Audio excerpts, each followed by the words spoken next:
भागवत एकादशीच्या पर्वावर संतनगरी शेगाव भक्तिभावात न्यालं। श्री संत गजानन महाराजांच्या चरणी हजारो भाविक नतमस्तक। आज भागवत एकादशीच्या पवित्र दिवशी संतनगरी शेगावमध्ये भक्तिमय वातावरण निर्माण झाले। पहाटेपासूनच श्री संत गजानन महाराजांच्या समाधी मंदिरात दर्शनासाठी भाविकांची रांग लागली होती। पावसाळ्याच्या सुरुवातीस भक्तांची ही एकनिष्ठ वारी म्हणजे श्रद्धेचा अनोखा आविष्कार ठरली। विविध भागातील भाविक पायदळ वारी करत शेगावला पोहोचले।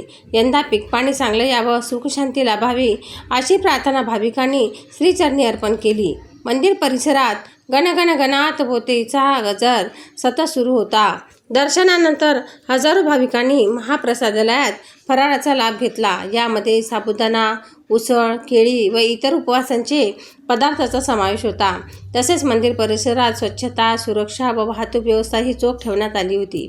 संपूर्ण शेगाव नगरी भक्तिमय झाली होती। संतांच्या नगरीत आज श्रद्धा, भक्ती आणि समाधान यांचा संगम पाहायला मिळाला। युवा क्रांती न्यूजसाठी चेतना खेते।